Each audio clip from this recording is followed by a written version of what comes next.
Cities Carry Live Show, episode 14. How are you guys doing tonight?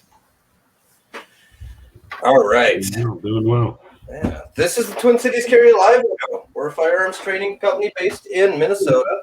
We do permit to carry, basic firearms training, DNR, hunter's education, advanced carry courses, and much more. You can find us on Facebook, YouTube, Instagram. If you're watching this video, you can also get this same video as a podcast the following day on any major podcast player. Gentlemen, going through some introductions. AJ, why don't you tell us a little bit about yourself? What's new in your world? Tell me a little something about yourself. Tell me something people don't know. Let's not go that far. I mean, guess if we're going with the old personal info, I got a couple of all the personal daughters. info. That's fine. I got daughters. Hockey season is wrapping up. I got 2 daughters in hockey, and although I'm a huge fan of this season versus other sports that they've been involved in, I'm excited to stop playing taxi for a little while. So. Fair enough. Yeah, that's a lot to go through. Jim? I suppose if we're going to get on the daughter and taxi bandwagon, my daughter's in dance, not hockey. But yeah, I bought her a car when she hit 16, and now she's her own taxi. So now I'm just paying the body shop. Have you seen her since? Yeah. There was a while there where for about the first 6 weeks after she got her license, nobody saw her. I was talking to her stepdad once and like, man, she's a ghost. She's just gone. So let me introduce Joel. He's not a frequent contributor. Here's my friend Joel, calling from Texas. Joel and I have been shooting for decades. Joel's been an NRA instructor for more than 20 years now. Carried a badge and a gun as a credentialed special agent in the Air Force OSI for a dozen years. Actually, later on this year, will become eligible to retire from the Air Force as a major. Currently serving out his remaining time in the Air National Guard, working with the A-10 attack jet. Joel, anything else you'd like to add to that? I don't have any daughters. I was too immature for children, so Well played. No, I'm happy to be here. I'm gonna keep quiet for the most part, but I mean, none of the rest of us bothered shutting our mouths at any point in time, so why would you do anything different? I'm Shane. I'm your host, and I also have a daughter, much younger than these two. I have a son as well. I'm really happy my son's back in full-time school. I'm not going to lie. It's he was just as sick of me as I was of him. So it's nice. All right, guys. Figured we'd jump right into it tonight, right? We're talking a little bit before the show. There's a few new competitors to the P365. Those of you who are not familiar, the P365 is kind of set standard for small carry pistols, right? It's light. It was the first gun that small to have 10+1 rounds. It's easy to handle, decent recoil mitigation. I don't know. What do you guys thought? 3 of us have a P365. Joel, I don't know. It's not really your flavor of firearm, so. yeah, I don't have one. I fired Jim's once a few years ago, and I'm not real familiar with the striker fired stuff, but I thought it was a real solid contender for defensive carry purpose. Yeah. Jim, I don't know. Well, yeah, I mean, you touched on it. It was an innovation in its market. The previous players in that market were things like the Glock 43 and the Ruger LC9, and your best case scenario was 7 shots in the magazine, and then SIG literally designed the smallest possible magazine they could that would hold 10 rounds, then built the smallest possible gun they could around it, and it shot well. So you put the two together, and it just suddenly changed that market, and now everybody is jumping on the bandwagon trying to compete with that. You first had the Springfield Hellcat, and now in the last 2 weeks, Smith & Wesson and Ruger have both entered that market with their contenders. Yeah, man, I don't want to, like, the Hellcat was a direct ripoff of the P365, in my opinion. Like, direct. Like, they just went, they bought one, they said, all right, guys, make this and put the Springfield logo on it, change the slide serrations, roll. And it was a big deal too from the standpoint of, I would say that we see more 365s now on the range than we do any other gun. I think it is a plurality leader in the market.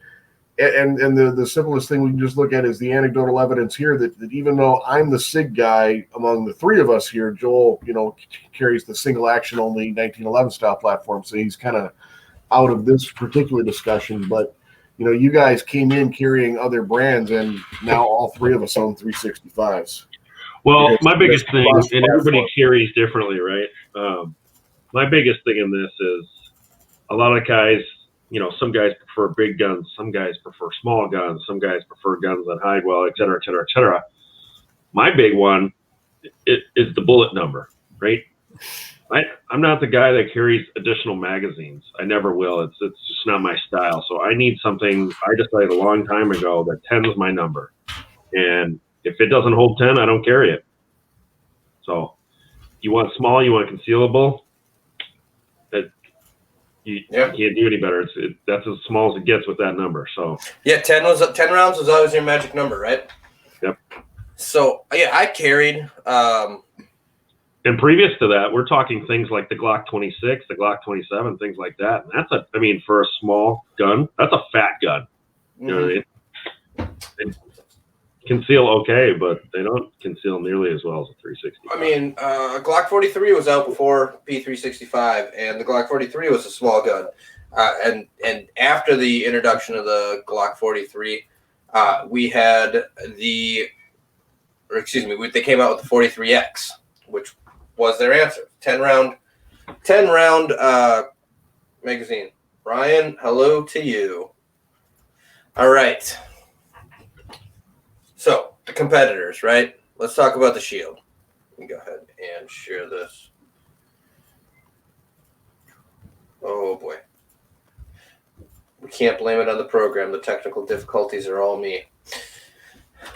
All right. So this is the new one. This is the new 10+1. Yep, this is Shield Plus. You got a 10+1 and a 13+1 magazine in it. It has a more aggressive stippling to the grip, which was a big problem with the Shield when I had it. It had absolutely no grip. It was literally just slick. I did know it only comes with it comes standard with the white dot. You got to pay extra for the tritium night sights. Big fan of tritium night sights. I think every gun should just have those as standard. It does come with an upgraded flat face trigger. Obviously, it's got the built-in trigger safety. But anybody who shot that original Shield trigger was just crunchy and long and junk. So I don't know. I'm interested. This piques my interest, but I really did like my Shield. I carried it for 4-ish years before I upgraded to the P365. The one that this is directly meant to be a competitor of. Does it do anything for you guys? We all have preferences that aren't necessarily based on anything logical. Just, this one looks better and feels better to me than that one. And the Smith & Wesson line, while I recommend them because of the quality and the reliability, they've just never been one that appealed to me. So yeah, I don't know that I'm going to rush out to try one of those. Fair point. I don't really think that I'm going to be buying that, right? So let's talk about the Ruger. This one, I think, Jim, you're interested in personally. I think you'd be willing to buy this one. Yeah, you and I are in the same category that max conceal gun that we have in the pocket if we have to absolutely be concealed as a Ruger LCP2. And I've also carried the LC9S Pro before I got a 365. But yeah, okay, it's only 7 rounds, whereas the P365 is 10. But I've been perfectly happy with the ergonomics and the reliability on the Rugers that I have. So I've got a 365. I'm probably going to stick with it. But if you tell me I can't have the 365 anymore, this is the one I think I'm going to look at next. Yeah. So 2 things that I liked about this: it comes optic ready for a red dot. So if that's the route you're going, and that is becoming more and more popular. That is becoming more and more prevalent. I'm starting to see it. You're the only one, man. That's a big knock against things like guns like Glock, where the reliability is there, but they get knocked as being stuck back in the 90s. None of them come ready for a red dot or anything like that unless you buy the MOS line. So that just is one more indication that this is a modern society ready gun, that it even if you don't want one, it's ready for it if you wanted to go there. You don't have to throw one on. I'm starting to see a lot more of them in classes and in permits carry instruction. So it's a big thing. People are moving to it. The other thing, like I said, this comes standard with night sights. You don't even have an option for not having the tritium sights. And after having tritium sights, I'm a big fan of the tritium sights. I like it. Yeah, and just to clarify that the 365 is night sight standard as well. Yeah, so here's your standard 365. I mean, when you start talking about weight, which is a huge thing, right? You're going to carry this thing all freaking day. It's going to be on your hip, or you're carrying an appendix. Weight adds up. So 17.8 ounces, I don't know if that's dry or loaded. I'm going to go ahead and assume that is actually loaded. The shield we're talking about, what was it, 20.2, I think you said. Yeah, 20.2. Here we go, 20.2 ounces. And then when we hop back to that Ruger, again, we're at 18.4 ounces. Again, they don't say if that's loaded or dry. I'm going to assume it'd probably be better to assume that it's dry, right? I'm going to advertise the dry number versus the loaded number. That's pretty darn light for 10 rounds of ammunition. Right? Yeah. But, optic ready, much to AJ's displeasure. Comes standard. It's a gimmick. Nah, I don't think it's a gimmick. But yeah, no, it's here we go. The other thing that Ruger has going for it, that's the same grip style that they're using on all their other carry style pistols, and it's a good grip, right? It's not too aggressive, it's not too slick, it works real well. I do like it on that LCP. But that's what I think of when I look at this. This is like an inflated LCP, and boy, that has been a good weapon for its niche. I think in the niche that it resides in, the LCP2 is hands down the best gun available. Yeah, let's be real honest about what it is and that niche it resides in, right? It's a tiny gun. It's a it's a little max conceal gun. It's not something you're going to carry if you have any choice of carrying something bigger. But for what it's meant to do, I think it's the best option out there. Yeah. I mean, it's true max conceal. All right. Jim, should we talk about your Glock 44s? Oh, sure. Yeah. So anybody here who hasn't been a customer of our company, you may not know, but for all of our students who don't have their own gun, if they want to rent one from us, we all have 22s that we can loan out. And over the years, we found that the Rugers, the Smith & Wesson M&Ps, and now you, Shane, with that Torx TX22, those are kind of the guns that perform well and hold up. We've had other brands, that have real good reputations, but at least in the 22, they didn't work out. And I've been using a Ruger target pistol ever since I started with the company, and I switched from an older model that had the magazine release on the bottom of the grip to one that at least had it behind the trigger like you'd expect. But I'm still tired of people looking at the gun and saying, wow, that looks weird, and then getting all stressed out about the gun. So I wanted something closer to standard, closer to, looks like something they've fired before. I wanted the TX22 like you have. Nobody had them in stock in the configuration I want. Next choice on my list was the Glock 44. Everything I can find says the Taurus is a little better gun, from a reliability standpoint. But I found a couple of 22s from a vendor in North Carolina. Ordered them late Sunday night. They showed up at the FFL yesterday, and so now I'm delayed, but I can pick them up Saturday before AJ and I have 29 students scheduled to shoot that day, so we can break them in on Saturday.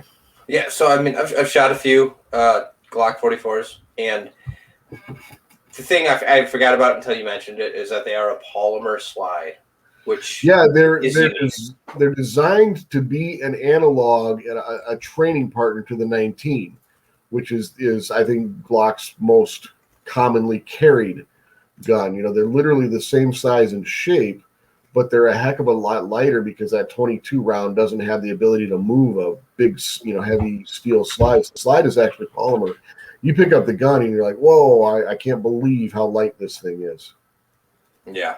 Yeah, no, 100%. And they had some issues when they first came out. Let's not cover that up. They had slides breaking. They had feed issues. They issued directions on how you were specifically supposed to load the magazine.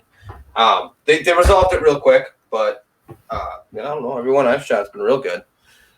Yeah, so come back in a couple of months and we'll have a review of the Glock 44 as a range pistol. Yeah. Because we're now trying a couple of those out as of this weekend. By then it'll have 5,000 rounds, and we'll have a good review for it. Oh yeah. We put a lot of rounds through quickly. I mean, if I were to only shoot one of them this weekend, it would have 500 rounds through by the time the day was done. Yeah. And I'm back there with online students on Sunday, so I could get 500 through each of them this weekend, no problem.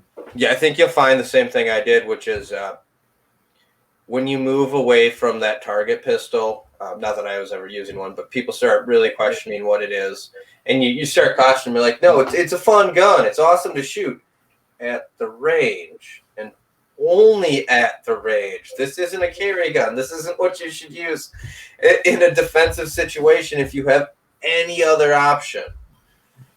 But, yeah, and I get really tired of all of those arguments that you see online. Well, the 22 kills more people than any other gun. I mean, we're not talking about killing people. We're talking about your life is on the line, and the gun in your hand is what you're using to save it. And if it's a 22, the odds of it going click instead of bang are just too high because of the unreliability of that rimfire platform. It's not a gun issue. It's an ammo issue. And I'm sorry, 22s are just not built to be reliable enough to hang your life on. This is not an apples to apples comparison to say, well, they kill a lot of people. That's not what defensive shooting is all about. No, you're spot on. I don't buy into it, but hey, I think that's that 22s kill more people. That's an old FUD mentality. I think that is just I wonder what statistics are on that on intentional versus accidental shootings. That's interesting. Yeah. I've never seen any kind of breakdown, but you're right. That would be interesting information. Yeah, it would.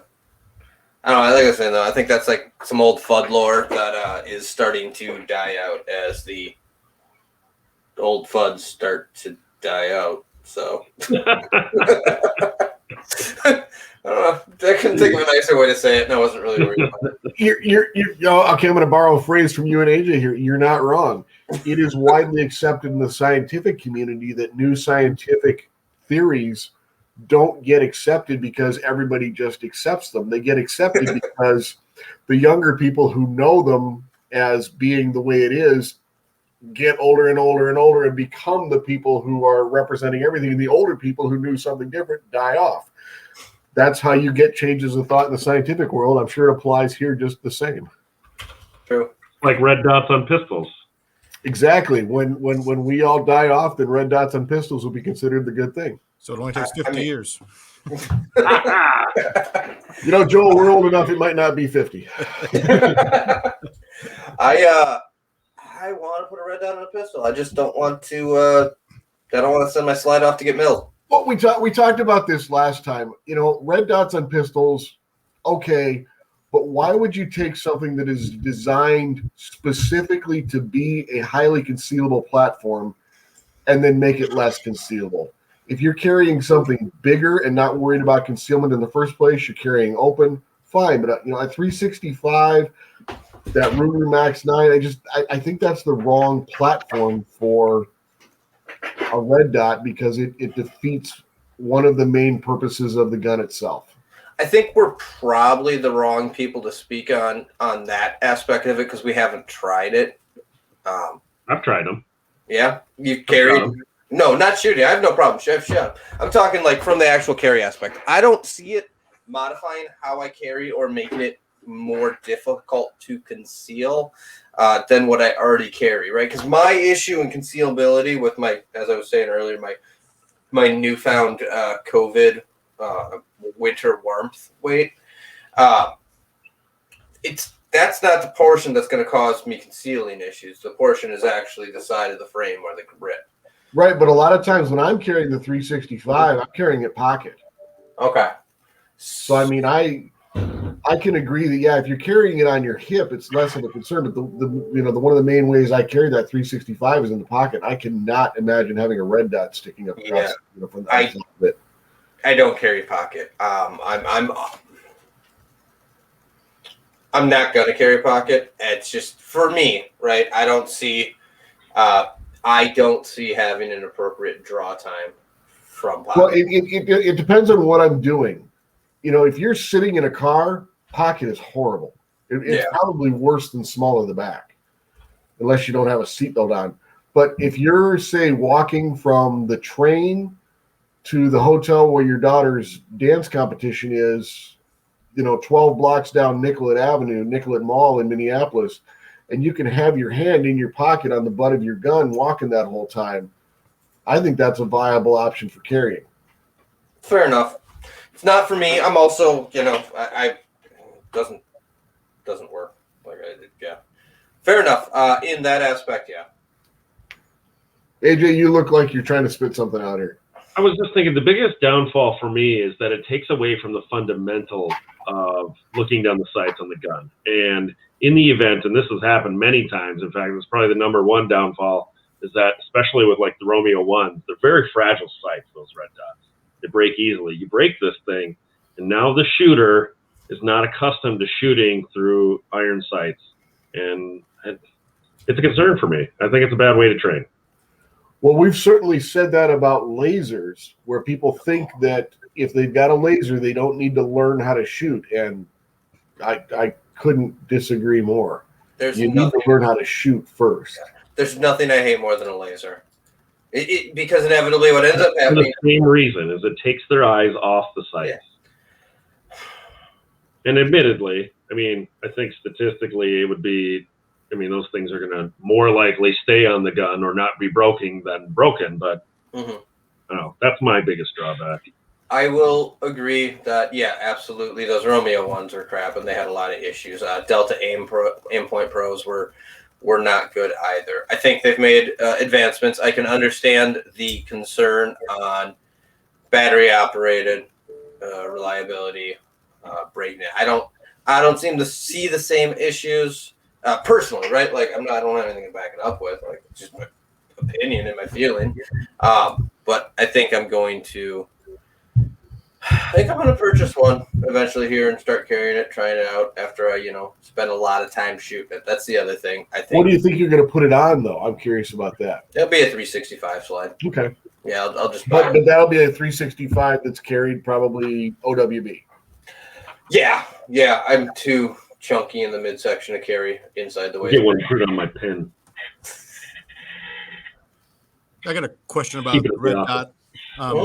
My only experience with red dot is on a M4 style rifle, and I thought it was really useful for that platform. But if you're using it on a defensive carry pistol, does it affect your time to acquire a target or anything like that? If you don't practice, yes. There is a learning curve you have to overcome with that. Acquiring your sight, acquiring your target through your sight, it's going to take effort. You're retraining yourself. 100%. It's going to take time. It's going to take effort. You're going to have to get over it. So and that's a big drawback as well, and that's a fair concern and drawback. Like if the first thing I guess I'm not as such a fundamentalist as maybe AJ and Jim are, and Joel. I don't know about you, but if I don't, if you're only going to ever have red dots, I don't see an issue with that. I don't worry about the fundamentals of iron sights. But yeah, for us who grew up with iron sights, right? Yeah, it's going to take time to overcome. All right. Well, I don't know what you would call the sight on that SIG 365 SAS, but the thing that I've heard about bullseye sight, okay. The thing I've heard about that is the more experienced you are with iron sights, the more trouble you'll have using it. Mm-hmm. It's the newer the user that picks it up right away, just because it is such a difference that if you're used to iron sights, it becomes much more difficult to use. I've never really shot that configuration of the 365. Yeah, there's no brain retraining. I don't know. I've shot guns with bullseye sights on them, and I don't know. I've been able to interchange normally without any sort of retraining. Yeah. But you know, I mean, if you're comparing iron sights to that kind of sight, I mean, it essentially is the exact same thing. You know what I mean? Yeah, I had a hard time focusing. It's a variation of the same thing. Yeah, I had a hard time focusing with it because when I started looking for a P365, the only thing available were the SAS model with that bullseye sight, and it didn't work for me. It's not that I couldn't acquire it; it was just different. Well, I remember you saying the reason you didn't want that one ultimately was that the slide release had been milled down so much as part of that. SAS stands for SIG anti-snag, by the way. Yeah. So to make it less snag-worthy, less snaggable, they trimmed down all of the features on the outside. And you said that slide release lever had been trimmed down so much you couldn't work it with your thumb anymore. Yeah. Well, and it's even the whole thing, right? The slide was just difficult to actually rack. I couldn't imagine trying to rack that in frustration in, a tense moment. So, and yeah, I couldn't work the slide release at all. And that's, I put the comment up there, but Ryan's comment that red dot's frustrating because it takes longer for him to get a second round down range versus irons. That's a fair concern, right? Like, yeah, and that's going to be a bigger factor for those who have been shooting for years. I mean, obviously, newer shooters, they're not going to know any different. That training aspect or retraining aspect is going to be a non-factor. But I don't know. I don't have anything against the iron or the red dots per se in general. I just think as a carry gun, you want to keep it as simple as possible, point and click. You know what I mean? True. And I'm definitely that same approach. I know Joel carries deliberately with a manual safety, but I don't want to have to think, okay, is the safety turned off?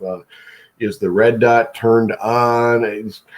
I want it to be plug and play, point and shoot, point and click, draw and fire. I don't want to have to think about anything. Right. Fair enough. Yeah. Simple. I mean, I got red dots on rifles and stuff, and I think they work great. I mean, it's not against the sight itself. All right. We should probably get off beating this horse, huh? One more jump. No. No, guys, I really need to convince you of my opinion being right, okay? Look, it's been 30 minutes. I got another 30 in me. Now, and that's how I killed Twin Cities Carry Live. All right, I wanted to touch. It's not new news. Nothing's changed. But last episode we talked about the Minnesota bill to allow non-in-person permits carry renewal. So many people we've seen. No movement on that yet. So there's a companion bill in the Senate. So I'm taking that as a good sign. But they didn't. It was supposed to get to committee. They didn't have any notes on it when I reviewed the committee notes, so I don't think it's really no movement, which is frustrating because there were a lot of people who had to wait 3 freaking months to get their permit to carry when all of Hennepin County was having. Yeah, and I mean, we talked about this. My appointment was more than 3 months from the time I made it, but fortunately, being in this industry, I knew enough to make that appointment literally 5.5 months before my expiration date. The average person is not going to know that they needed to have that kind of foresight. Man, there was a lot of expirations, which meant, a lot of people paid more for their next permit. And then, in my mind, much more important, at a lapse in the period during which they could carry as a result. A lot of pissed off people, right? Absolutely. Oh, You know, cops aren't going to protect me. My city doesn't care about me. I need to take my matters into my own hands and protect myself. Oh, wait, they shut down, so I can't. Like, complete BS. I don't know. It still makes me mad that it's renewal only. There's literally no need to make. There's no difference between me and somebody who's never filed, right? It doesn't change anything. The background check's not any different. Price isn't any different. There's nothing different. Why are we making this on only renewals? I don't know. Everybody should be able to apply online. Joel, what's the process in Texas? I mean, I know there's differences, like you have to get fingerprints, but then did you have to go somewhere and physically apply, or did you mail stuff in, or apply online? They make it pretty easy.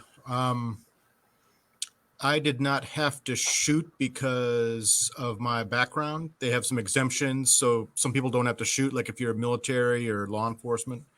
They have a pretty cool process where they have this website and you log in using your driver's license number, and you create sort of an online account, and then it shows all the stuff you need, like fingerprints and the form and stuff like that.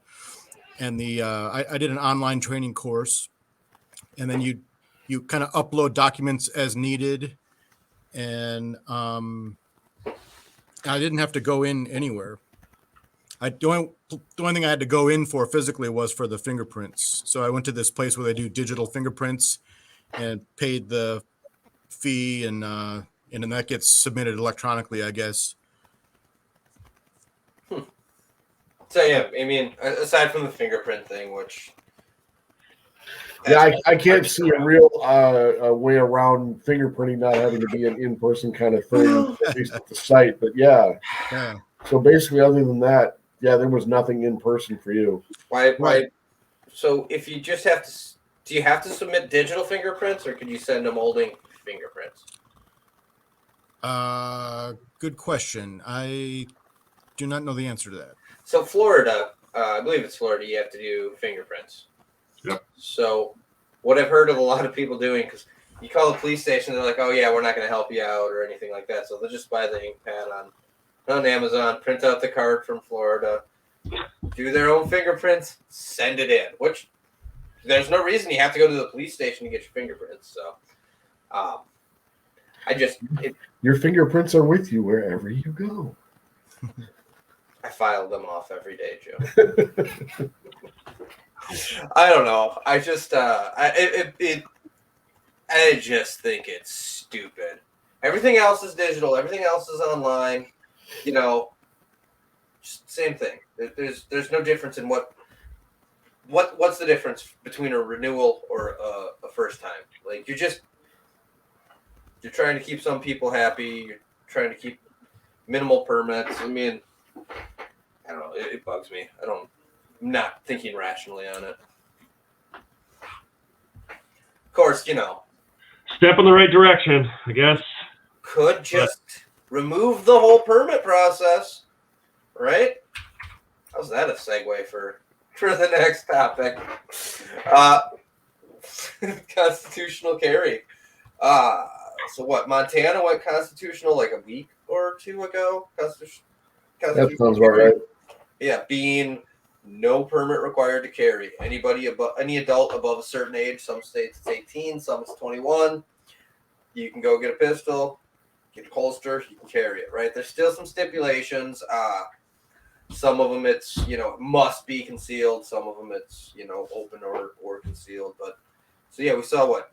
Utah, Montana, Indiana was talking about it. Now we got Tennessee and South Carolina looking at it. So I live 20 miles from the Oklahoma border, and Oklahoma became constitutional carry around 3 or 4 years ago, I think. Yep. Yeah, Oklahoma's on the list here. I pulled up. So I mean, Let's be honest, though, nobody cares about Oklahoma. have you ever been through it? I've driven through it a couple times. Yeah. Oklahoma has some very depressed areas. Yeah, it's everything within the border. Yeah. Well, good thing it's Twin Cities Cary and not Tulsa Cary. Yeah, I know. I'm glad we're not streaming to Tulsa. Yeah. Well, we were up until about 30 seconds ago. We're blocked on that page now. Right.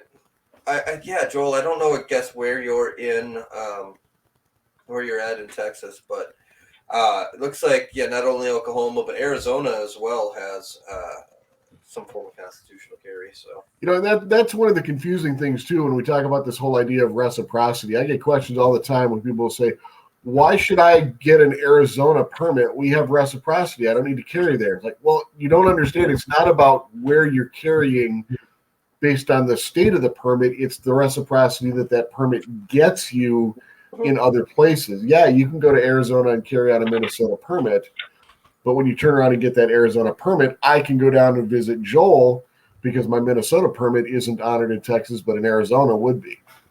Yeah. It's so overly complicated. You can open carry under constitutional, but you need a permit to carry. You can do it as a resident, but you can't do it as a non-resident. You can't. I mean, it's the whole system is just. And every time you cross a state border, you've got to make sure that you've read up on all of those laws in that state, because unlike driving, they change a lot when you cross a state line. No, we need national reciprocity. It is stupid. I mean, what I can do here in Minnesota makes me a felon in New Jersey if I was to accidentally carry over there without knowing their laws. And I get, the whole BS line that, ignorance of the law is no excuse, but it's BS when literally everybody who gets into office, their whole goal is to write more and more and more and more laws.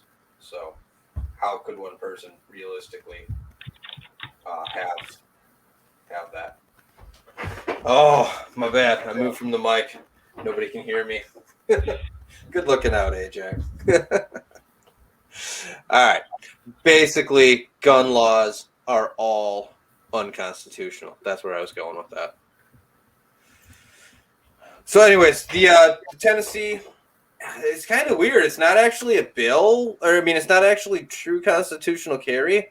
It would create an exemption in the state law for the offense of unlawful carrying of a firearm, as long as the gun owner still has the legal right to own a firearm, meets the qualifications for an enhanced carry license. So instead of just being like, hey, you can carry, it's, well, hey, we're not going to apply this law to you today. We may apply it tomorrow. Like, if I'm interpreting this right, and I've done zero research on this, you still have to jump through all the hoops minus getting the license. So, like, in comparison in Minnesota, you would still have to take the class. Mm-hmm. You wouldn't need to have actual permit to carry. Am I interpreting that properly? You were interpreting that correctly. Okay. Is that really constitutional carry? It's like constitutional carry with extra steps. That's going to lead to some gray area issues. Yeah. I think.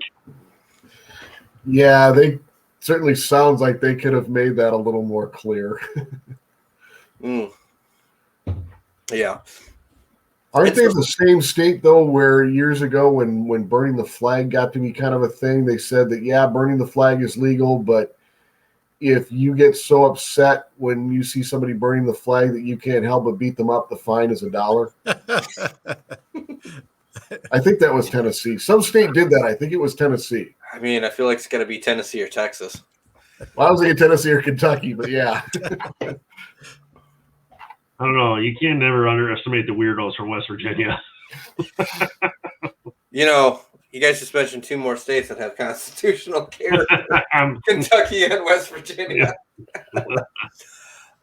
Okay, so I was reading a little bit on the constitutional carry, and one line in the article really stuck out to me, which is, where's all the blood on the streets that, Moms Demand Action and Brady campaign said would be if we have constitutional carry? We're looking at upwards of 20 states having constitutional carry. There's not a bunch of blood on the streets from that, right? It's just people trying to protect themselves.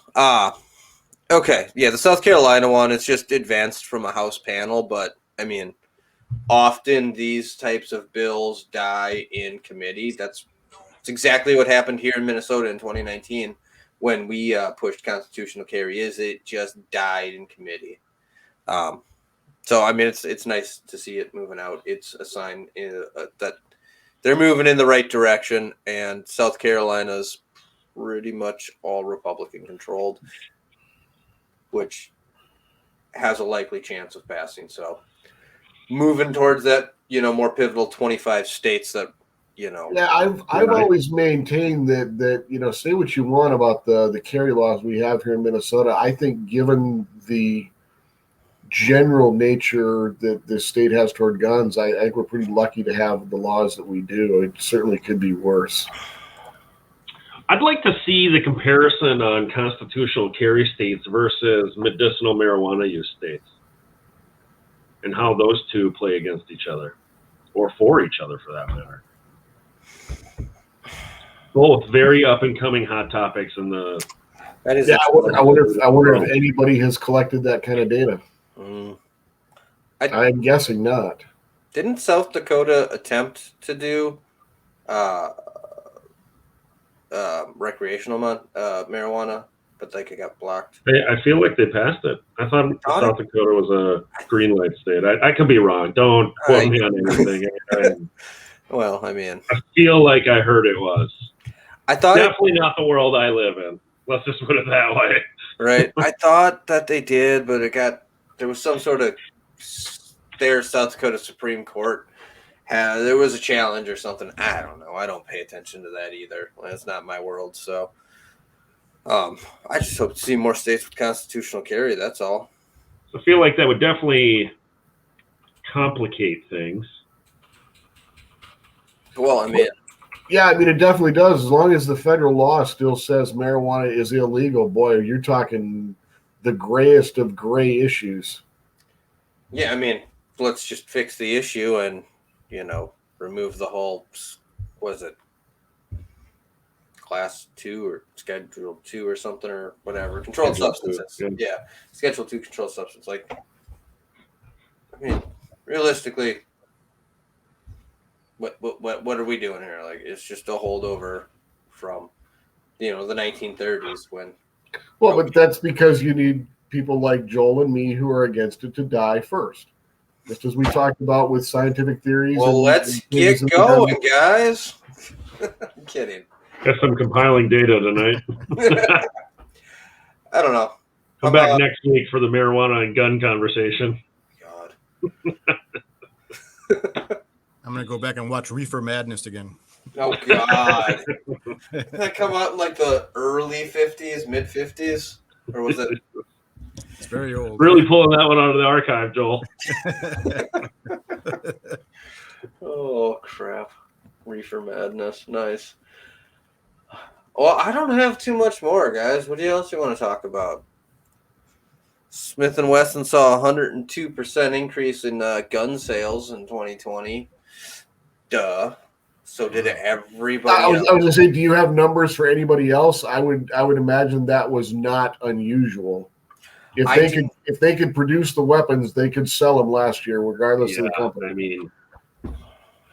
Duh. Yeah, I don't know. If we cross over into financial market, if we're gonna I purchased Vista Outdoor stocks after they announced a $1 billion backlog, and since that time, that stock is up 15%. Nice. How much more can you say how well you're doing than I have $1 billion backlog? The gun craze is continuing. The ammos, the guns, the accessories. This is still going strong. From our perspective, it feels like it's coming down, but we're still up from. We are way up from 2 years ago. Way up. You know what I mean? Shane, just to even look at me. How long have I been looking for a Taurus TX22? 3 months, and I finally gave up. 3 months. I can't find this gun. Yeah. No, it's you're not going to find the gun. Yeah.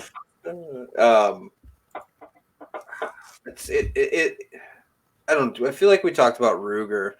They were like opening up a whole nother production line, which is not a small investment. I mean, the tooling, the machining, trained operators of that, like that's millions of dollars. Yeah, adding a shift is one thing. Adding a whole new line, I mean, that's a I'm capital. willing to bet it's tens of millions of dollars. You know what I mean? Oh yeah, it's got to be. I mean, it's insane.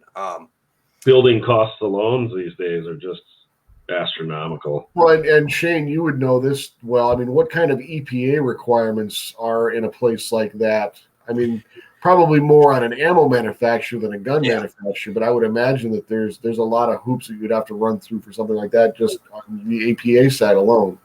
For the gun manufacturing, not too much. It's just more worker safety stuff. But you start talking about, okay, I want to build another ammunition plant. You're going to run into some issues, right? Yeah. There's still a lot of worker safety issues, but I mean, you're still going to run into issues with. Okay, but as far as environmental, the bigger concern is definitely the ammo, not the gun manufacturer. Yep, absolutely. The real issue is just you're going to have a hard time getting raw materials, right? Like, just in general, and raw materials for anything, right? I mean, even lumber to build a building is out of control. I was going to build a shed this year, and I was going to redeck my deck. I should have done it last year because my shed that was $2,500 is now over $5,000. The whole world's gone crazy. Mm-hmm. It was a blizzard in Texas a few weeks ago. I don't know if you guys heard about it. Yes, it was. That was an interesting one. That blizzard was really, really bad in. So I'm in North Texas. I'm in the Wichita Falls area, and we saw 0 degrees 2 nights in a row in a place where it's rare to get colder than 25.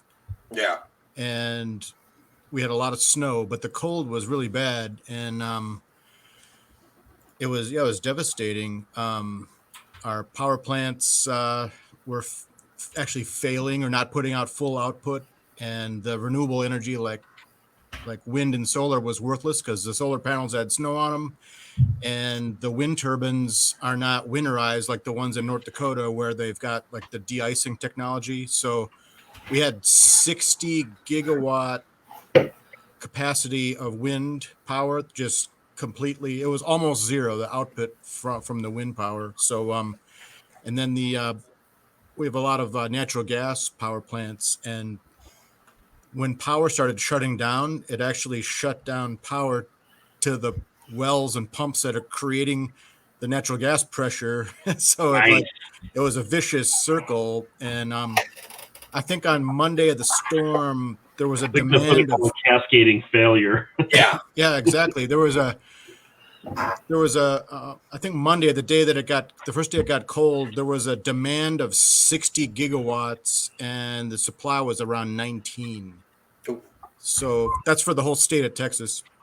And I think it's the only time in history that every county in Texas was below zero at the same, not below zero, below freezing. Wow. At the same time. It's the first time in recorded history. And I think it was the coldest temps in my area since the 1800s. There was maybe one day when it got colder than 0 degrees. But anyway, it was pretty bad. And I just read an article today. There's a nationwide plastics shortage because of our power outage. I guess it disrupted a whole bunch of industries that make plastics, which go into everything from smartphones and car parts, and I don't know, maybe even Glocks or something. But like, there's this huge shortage of plastic that's going to cascade down, and it's starting to cause problems. They're having I would imagine the whole petroleum industry down there took a hit, and I mean that's a huge contributor, obviously, to plastics. I mean, yeah, I guess so. So, yeah, it was a bad storm in my area. A lot of people were without power for days, and they got pretty cold. And a lot of the houses here don't have basements like you got up in Minnesota. They're built like the older ones are pier and beam, so it's there's like a crawl space under the house, and that's where your plumbing runs. And if it gets down to 20 degrees one night, no big deal. But if it gets down to 0 degrees 2 nights in a row and the high in between is 15, you got a lot of frozen pipes. So yeah, we build everything below the frost line. You guys didn't have a frost line before. If there is a frost line here, it's like 3 inches or something, not Right. 40, not 40 inches like in Duluth, or So, So what you're saying is there's gonna be a lot of remodeling, and wood prices are going to continue to climb. yeah, I think so. Wow. Yeah, it's not meant to handle that kind of cold, right? Like, what are you gonna do? But I mean, it goes further than that too. I mean, isn't the soil down there kind of weird? That I mean, the clay and the way it expands and contracts with moisture, basements are kind of problematic. So it's not a question of they weren't there. It's like they're tough to pull off down there without the walls getting damaged and stuff. Yeah, I've heard that from the locals here. A lot of people have problems with their foundations kind of settling. Like they don't really put in footings here. It's just they'll just pour a slab, but then it causes problems where part of the house starts to sink a bit, over like 15, 20, 30 years, and it's a problem. Yeah. I saw a question pop up. Somebody was asking about ammo prices going down anytime soon, and I think the answer is you're certainly not going to see it happen this year. 2022 is probably your best case scenario. I feel like there's been some increased availability of 9mm. I don't know if it's going to come down, but I'm definitely seeing it more available than a month ago. Same with guns. They're starting to be more available because, I mean, realistically, if you didn't buy a gun in 2020, I mean, you're not going to buy a gun ever. So, or at least attempt to buy a gun, I should say. But so I don't know. It's not coming down ever. I don't know. I mean, I can't say nationally, but I mean, we got some pretty high-profile trials kicking off here locally, and that could very much affect ammunition sales in the near future. At least locally for us, yeah. Yeah. I don't know. I hope they come down, but yeah, I'm with Jim. I don't think 2021 you're going to see prices come down. I don't think so. Nope. Because even if the manufacturer can get there and produce now, like they've caught up, that the lines are rolling, we got overtime going, guys are really pumping stuff out. You're still talking about suppliers for those individual components, the lead itself, the primers. I mean, all those guys have to catch up to. And until they do, all of that combination, the whole supply chain is going to cause that ammunition to cost more for the near future.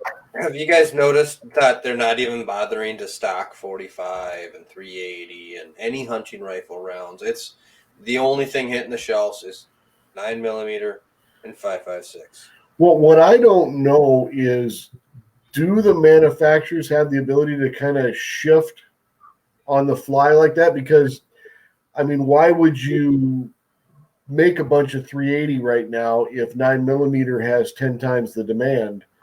So if it's not too difficult to switch from one ammo type to another, I certainly wouldn't be making 380. I'd be making 9mm and whatever else I thought the market would buy in the largest quantities. I would like to assume that most of it is just die switching. There's going to be some issues, but a lot of it should just be a die switch on the machining line, and boom, you're now producing 9mm bullets versus a 45, right? You're now producing a different casing because it's again just a die. I'd like to think it's that simple, but But again, I mean, maybe your logistic supply chain can't support that. Even if you shut down all the other lines, can you support making that many? Or do you have enough brass coming in, enough primers coming in, enough, you know what I mean, to kill that many other lines to? Right. I don't know. I'm pure speculation here. But yeah, to your point, I mean, Burnsville Pistol Range is the range I'm at most often, and I can't remember the last time somebody walked in and asked them if they had 380, and the answer was yes. I don't think it's happened this year. Yeah. It's been at least 3-4 months before they even had 380 in stock at all. All right, guys. Anything else? I think we'll probably call it there. Pretty good show. We covered a wide topic. Really delve deep into the red dot thing. Well, has anybody's crossbow from a couple of shows ago shown up yet? If I was going to spend that kind of money on something, it's No comment. not going to be a crossbow. It's going to be a firearm with a red dot.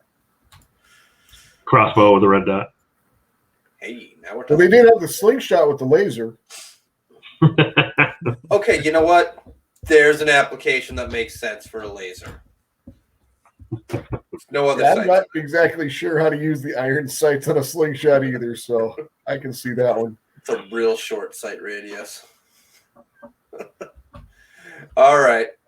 Everybody, thanks for joining us. This is the Twin Cities Carry live show.